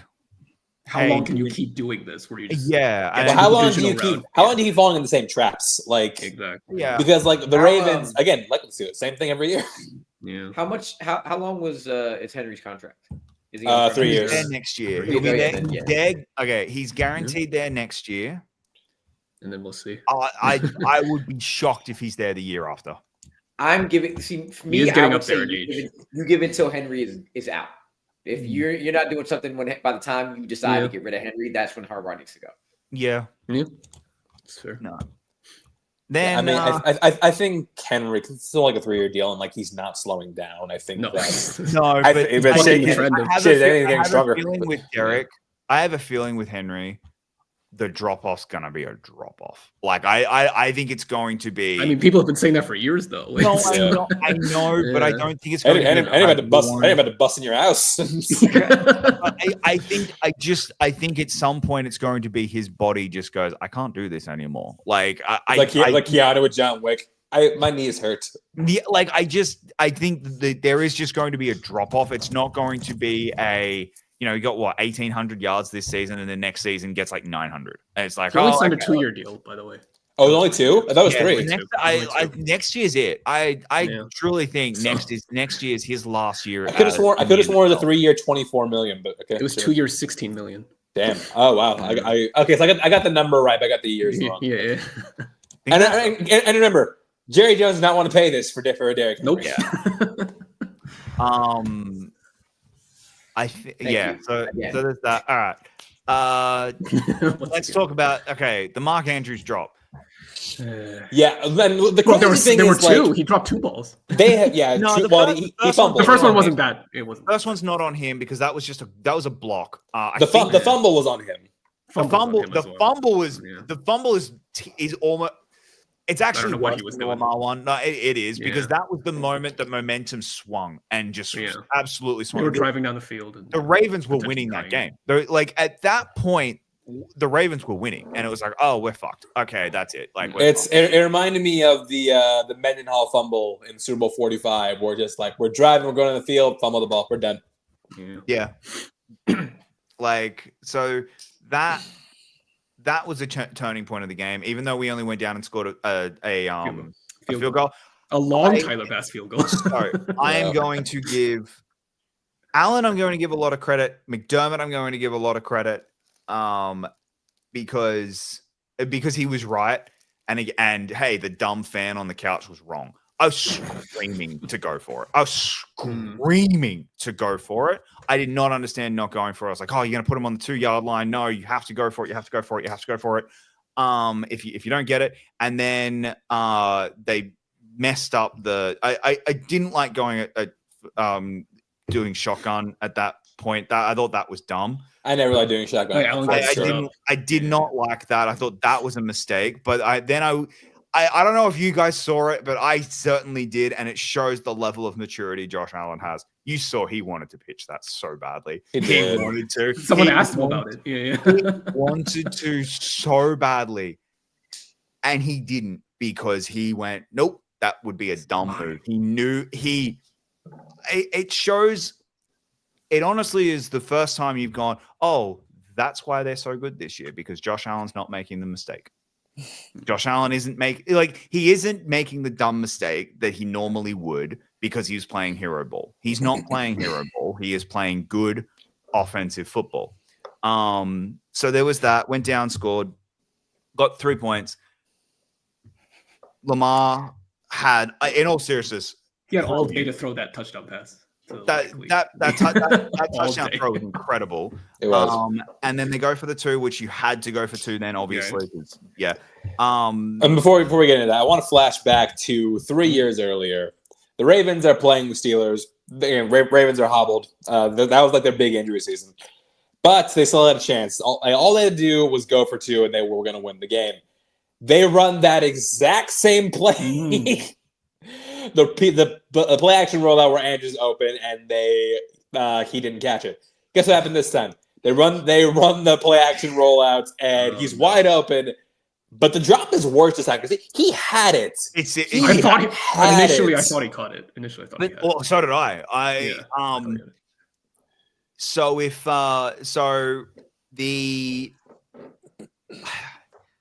I've seen too many people yell and scream at Harbaugh and Lamar for that play. That was the right play. It was the right play. I mean, it's not the right play because that play's failed multiple times. I know, but I'm sorry. It was because it worked. It so clearly worked. It just he dropped the ball and it happens. Now, I'm not willing to go to this the way that everyone else is saying they would have won the game. They wouldn't have. I'm sorry. A minute 33 with Josh Allen with the ball. They're going down and getting a field goal. Yeah. With a minute 33 with 2 timeouts, they scored too quickly, to be brutally honest. Like that was I maintain that fully that they scored too quickly. But yeah. What are you gonna do? Man. Maybe the weather had something to do with Mark Andrews dropping it. Well, no, he's dropped that in clear weather too. Fair. Pressure. Like, people talk about playoff Lamar. Playoff Mark Andrews. He might be even worse. So they have the replacement, and likely. That's true. If they ever, but they have a likely successor. So let's talk about the Ravens season. It's just a failure. Yeah.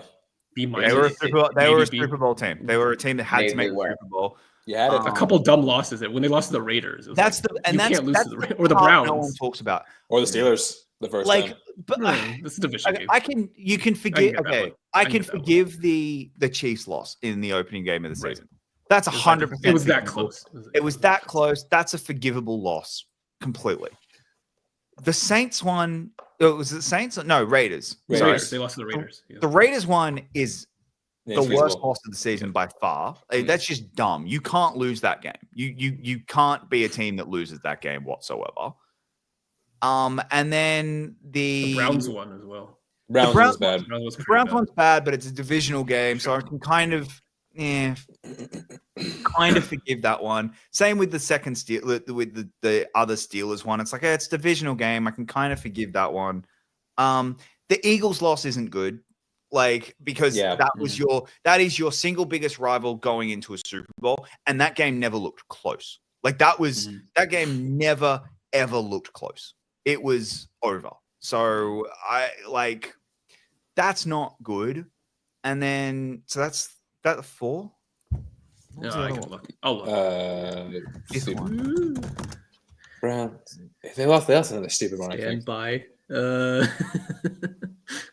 Let's see. Yeah, right on. Steelers, Browns, Raiders, Chiefs. Who was the last one? I don't know. Eagles. Eagles, that's right. Eagles, yeah. Okay. There you go. Yeah. So not a great season. Not a great season in the end. They are a team. They're a team that really needed this to be in Baltimore. Yeah, you're a teacher. How would you grade? If you were handed a season assignments, how would you grade it? Oh, I already told you that this one's a failure. Failure. No matter anything aside from a last minute Mahomes miracle comeback from behind win in the AFC Championship against them is a failure. That's the only way not making the Super Bowl would have made any sense. I think if they had lost this game, I think if they had lost, if Lamar didn't have the fumble and the same result happened, so Lamar doesn't have the fumble in the first half, the interception, but it is fine, but it doesn't result in points. The fumble's the bad one. He doesn't have the fumble. And this game ends in the exact same way, but instead of a minute 30, there's 40 seconds left, and Allen still goes down and scores. I think a lot of people would have been a lot more forgiving of Lamar and the Ravens this season. And you know what? I'm gonna change it a little bit. I'm gonna give them a C- just because I will give it to you, Jacob. You said it earlier. They have to get through the Bills and the Chiefs. Yeah. No matter how good you are, trying to get through the Bills and the Chiefs is a difficult task. So C minus. Yeah, and then look, again, the problem that the Ravens had was losing that Raiders game and the Browns game earlier in the season means they don't get to host. But it meant you had to go to Buffalo in that weather, in the coldest game Lamar's ever played, instead of playing it in Baltimore, where I think it would have been closer to the 10-35 win you had earlier in the season. Like I don't think it would have been that. No, they don't blow them out, but yeah. But like it would have been a bad. I think the Bills lose that game and they lose it pretty badly. And we're now all having the discussion of where is Josh Allen instead of hey, oh yeah, by the way, guys, Josh Allen's the second best quarterback in football. It's like it's gonna be hilarious when he does get MVP next week. I know. It's gonna shit me more than anything, but I'm actually kind of looking forward to it because I kind of need it. I kind of want the. It's kind of all. You don't agree with it, but it is when Aaron Rodgers accepted instead of Tom Brady that year, and it was just like this was so embarrassing. It should not have been this. But also it increases the probability of him winning the Super Bowl because the whole. I know Patrick Mahomes beat the curse once, but that's like a one in like a 20 years span. That is true. Yeah. Well, speaking of curses. Yep. We are conference championship week. 3 games left. With this game. One of two things going to happen. Either the Jim Kelly curse, in which, the whole thing with Jim Kelly. Jim Kelly, Bills quarterback, went to 4 straight Super Bowls, lost all of them. All 4. Ever since then, any quarterback to lose Super Bowl debut has never gone back. Ever. We're doing the Bills game first? No, we're doing this one. I'm setting it. So got it. Either if the Eagles win, that Jim Kelly curse is broken. Because Jalen Hurts will be the first one to lose Super Bowl debut and then make it back in the big game. Conversely, though, no rookie QB has ever started a Super Bowl. If the Commanders win, that precedent will be set. This will be the crazy 4. Isn't this the 5th rookie QB to start a championship game? A championship game? I don't know. I don't have the numbers on that. Like Sanchez. Big Ben did it. Sanchez did it. Brock Purdy. Flacco did it. Purdy did it. Yeah. Yep. So he'll be. I think it's the 5th. I think this is 5th. Yeah. Mm-hmm. But yeah. What's his jersey number? He's fine. Yeah. I'm not. Look. I say this with all the love in the world. Please beat this goddamn fucking team. I am begging you. I cannot. Like, here's the thing. No matter what, I'm fucking cursed. It's just going to no matter what, I'm cursed because I either get to watch the Bills play the Eagles in the Super Bowl, which is just my genuine fucking nightmare of cool. The team that I said was going to go 6-11 won the goddamn fucking Super Bowl, beating my team. That's just yay. Thank you so much. Just love that. Or how are you cursed if the Commanders win? Because who beat the Bills in the Super Bowl? Washington. Well, one of the 4 we lost. They're all to the east as well. That's the. I'm about to say wasn't it like it was New York, Washington. It's New York, Washington, and Cowboys. Yeah, Dallas. Yeah. Yeah. So either way, like one of these had the upper hand on you. Yes. Here's my thing. Again, house money, all beautiful. I don't want to get blown out, but we have nothing going for us here. Oh yeah, we have nothing besides Jaden Daniels, which is the most important thing ever. But Sam Cosmi tore his ACL. Our best offensive lineman tore his ACL. Going up against that defensive lineman, we have a horrible run defense against. I'm about to say like that run defense. Well, hopefully they watch tape. Is concerning. We have to deal with. Freaking what's the not AJ Brown, the other one on the other Devontae Smith. With Devontae, Sanu still actually hasn't been horrible. But I'm just so glad we got Marshawn Lattimore, because if I had to see fucking Benjamin St. Juste do another fucking idiotic play to help us lose the game. So Mikey Sainristil, thank you so much. Maybe you can keep up with Devontae. But Marshawn on a hammy against AJ Brown on the other side, The only thing we got going for us is we got JD5 down there in the middle. And maybe he can shoot it out, and maybe Jalen Hurts is still kind of hurt. He might be so home. like okay.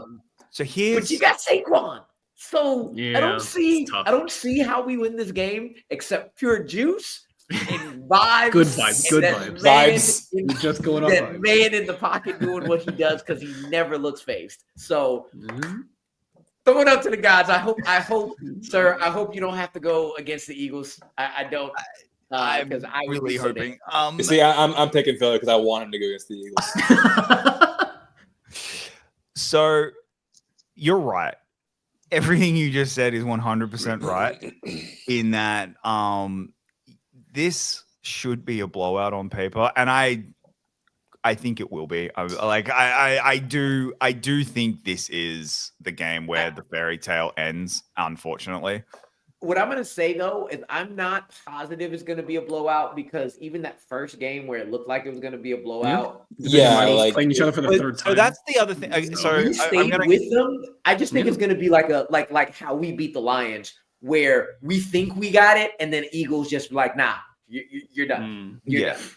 So looking back on both games, this will be the first game where you've quote unquote played each other healthy, and even then Hurts isn't healthy. We are assuming because the first game, that was when Jalen was still very clearly and very obviously dealing with the rib injury, and was not the same player as he was, as he has been in the last two or 3 weeks. And then obviously the last game he played, it was against all the backups because Kenny Pickett was quarterback because Jaden had the game where he got hurt. Well, that was the concussion game. Yeah.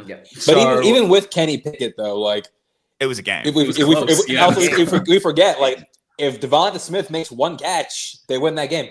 Yeah. So this comes down. Like I think pretty much everywhere on the board, the Commanders are better except at quarterback.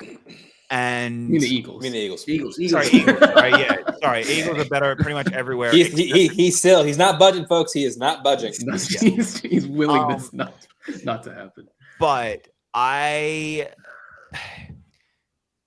the other thing that we've never seen, and this is what has made this Commanders run so fucking phenomenal, and it's why I'm willing to go all in on Jaden as early as you possibly can.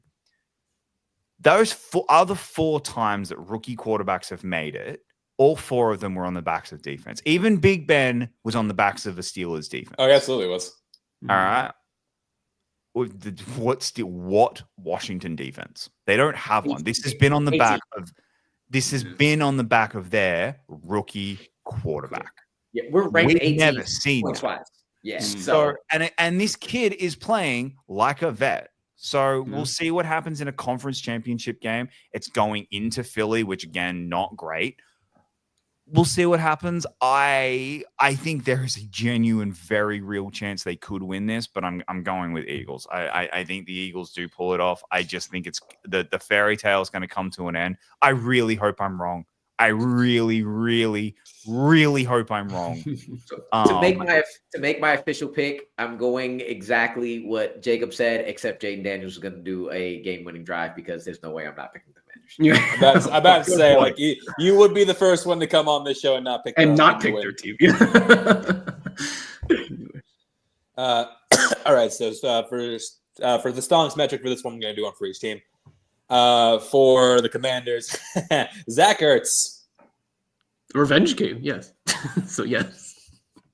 You know what? I like that. I'm gonna go Stonks. You know what? Yeah, I'm gonna go Stonks. All right, so we got Stonks on Zach Ertz, and for the Eagles, that's so tough. Let's say let's say Devonta Smith. Does he put the book down? Does Adrian put the book down? He's not reading. That's Devonta Smith's not reading. He can't read. Sure. Stonks. It's not like a confidence. No, I'm going to say not Stonks because I think they're just going to be running the ball. I don't think they're going to be throwing it much. All right, Rory, you're a tiebreaker. He's Stonks or not? You're going to have to explain to me what that means. Is he going to be good or not? Yeah, good or not. Stonks is good. Stonks is good. I would assume that. Just wanted to make sure. We're saying Devonta Smith. Yes. Yeah. I'm gonna say no. I'm gonna say we're gonna have a scheme on that other side and let and let Marshawn be on that island. Yeah, so in that case, he is not Stunks. Not Stunks. No. Yes. Right. So, Stunks, not Stunks. But if the Commanders win, we do get Mark Ellis on the show next week. So that is true. So, all the more reason. All right. Next up. Yep, this is the big one. Oh boy. This is the Jacob heart attack game. First time we've had to play. First time the Bills have to since 13 seconds. So I said in the chat, I wanted last week more than I wanted this week. I literally said, like, don't say that. And there's an element of truth to that. Like, I didn't realize how much I wanted last week until it was playing, and I was like, I fucking want this because, and it's mostly because the MVP. I'm so it was that I'm so You're sick of Ravens fans. Yeah, I was so sick of Ravens fans. Welcome to my world. Yeah, Chiefs fans are so much just thinking that they were better and everything because Lamar's got look at Lamar's MVPs and look at all those and what's Josh got? I don't know. Fucking playoff wins. That's what he's got, guys. Like, you know, he's 7-5 compared to your boy who's 3-5 now. So 6, 7. No. Yeah, so like I don't know, and that I really, really wanted that because that was my I wanted to be able to go. Josh Allen is the second best quarterback in football, and there is no debate right now. Like it is Josh. He beat Lamar in the playoffs. He only loses to Patrick Mahomes. Everyone else has this knock, and Allen's got a knock is he can't beat Mahomes. Unfortunately, this week he's now playing Mahomes. Yeah. I want them to win so badly this week. I do. I really want him to win this one because, yeah, we'll make the Super Bowl and he'll finally get that monkey off his back, and it would legitimize this as a rivalry. Like it will actually like it already is. No, right now it's an ass kicking. It's not a rivalry. It's an ass kicking. It's a rivalry of two halves. It's a rivalry of like regular season Bills win. Bills are the superior team. Playoffs, Chiefs the superior team. Yeah. But so that I want it for that. But and it's really hard. Like I'm going to say Bills. I'm going to put my hand up and say I don't believe it. Kick you off the street if you didn't say Bills. I know, and that's my thing. I don't believe it. I'm saying it with full. I'm saying it because saying Bills with no confidence. I want it to happen so badly. It's the look. If there's a year we're going to do it, I think this is the year. Like I think everything is building towards it right now, and that the way we're playing is that type of team, and we are playing well enough. And by the way, how do you think Stephon Diggs feels right now? No, I don't know. He's rehabbing. I'm about to say high on painkillers. I don't know.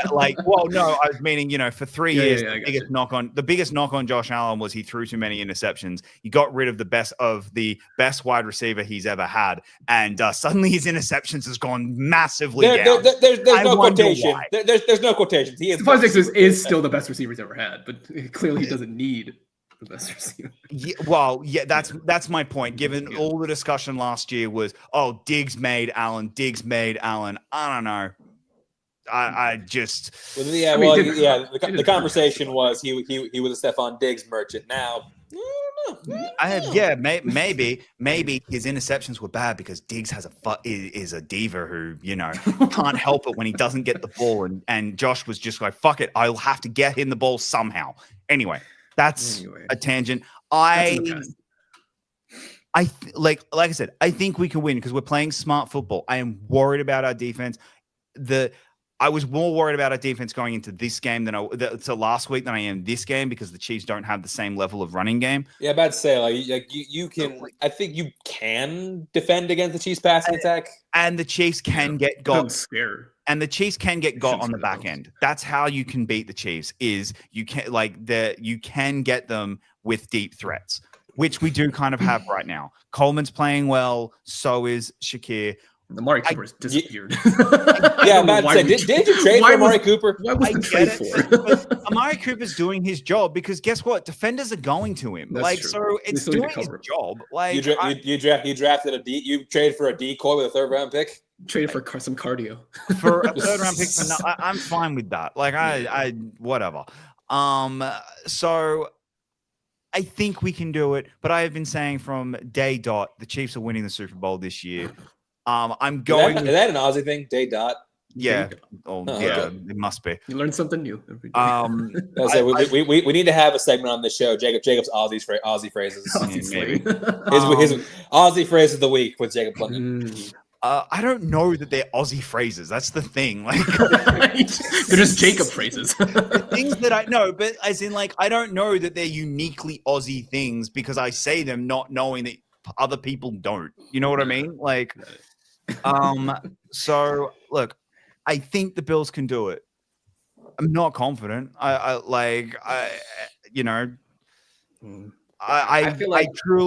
do truly think we live in the darkest timeline and we are getting Chiefs Eagles. I think that is what's happening, and I'm just like, cool. I'm gonna that attitude.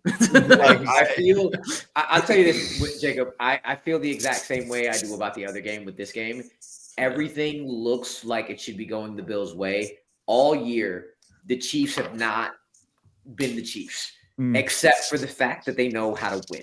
Yep. And this year is the year that the Bills look like they know how to not fuck up.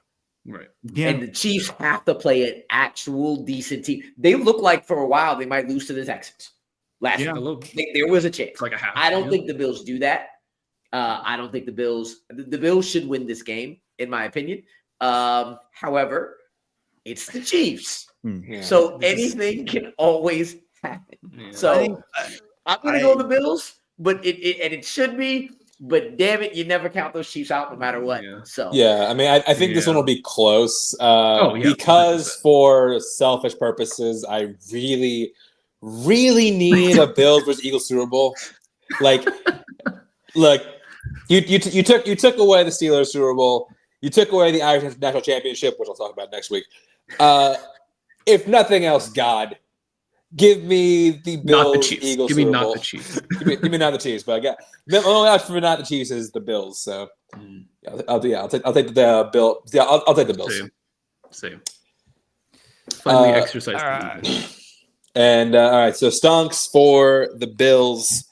Let's us throw out one. Keon Coleman.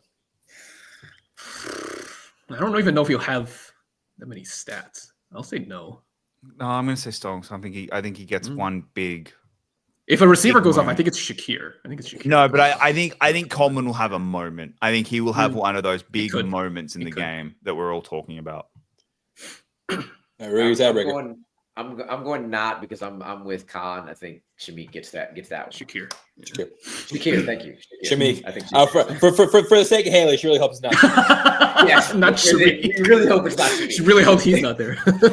I basically goes to Josh. Like, okay, I need you to make sure nobody named Shamik is ever on the team. I wonder if I don't want that. I wonder if this will be the first time we've had both of them in the building. Haley wasn't there last year. I don't think they were dating last year, right? Yeah. Oh, they were. They were dating last year. Probably. They could. I don't know if I think this might be the first time that they've had both. Yeah, the bad blood reunion in the box. Yeah, there you go. For the Chiefs, let's go grape stomp Poppy, Isaiah Pacheco. Sadly, I actually do think he could do well against our run defense because we cannot fucking stop the run to save ourselves. I'll say stonks, but barely. I'm gonna go with what this man says because I have no knowledge of your run defense. So stonks. All right, so stonks on Pacheco. All right. All right. Well, that's it. The table is set. Let's see how I did last week. After next Sunday, we will know who will go to Super Bowl. Let's talk about your bets, Jacob. Last week, I almost went perfect. Oh, you pushed on. So I pushed on the Eagles. Chiefs. That final field goal, oof. So many people were so mad. They also took an intentional safety and almost made it dicey. Yeah. Commanders, never looked like missing that one. Eagles, Oof, that was And then Bills never looked. But that's the Matt Stafford classic. Yeah, beating the spread. Next week, Eagles -6, Bills +1.5. Yep. All right. Well, next week, one of a few things are going to happen. There's a very good chance that Jake could have an aneurysm live on screen. I could be very happy, or none of us could be happy. And we'll just have to see how the cookie crumbles. But that's going to do it for us here tonight. I want to thank Rue for coming on the show. Rue, where can people find you at? You can find me at my name. It is not Goff. It's still a Cowbear. It's Amadou Moses. Basically at all things. X, Facebook, Instagram, Twitter. Also follow Bite Size Breakdown. That's where all of my stuff, movie related and anything not sports related is. And that's the only other thing I post about besides sports is Bite Size Breakdown. So check us out there on all the things as well. Recently interviewed Oscar-nominated director Brady Corbet. Yes, we did. We do have a pretty good interview, very good interview on the site with Brady. So go read that. Check it out. Yeah, for sure. Go check that out. Con, where can we find you? On Twitter at the King Con and on Letterboxd, and not much at the moment. Jacob? Find me pretty much everywhere at Jacob Blunden. And if you want to see 2 minutes Taylor will release the video screaming at a TV, follow Finally Tailored on TikTok. It's there. Oh yeah, no, we might get a sequel. We might get the sequel. Actually, we should, I hope Taylor, if you watch this, please give us the sequel. No matter what. There'll be a video somewhere. It'll be either me crying or me screaming at a TV. So or both. Yeah. My neighbor's knew I was a Bills fan. You can find me doing whatever he's doing 3 hours before whatever. That's where you're gonna find the both of us on Sunday. There you go. Yeah. You can find me at some point watching Amelia Perez because I kind of have to now. Other than that, Twitter, Instagram, Chance, _91. Check out the podcast, Talk by Chance. Our episode on Den of Thieves will be out tonight. Followed by our best performances of the year 2024. 2024? Yeah, 2024. Yep. Mm-hmm. And yeah, that's going to do it for us here. Thanks for watching, and we will see you next week to break down championship weekend. Good night, everybody. Mm-hmm.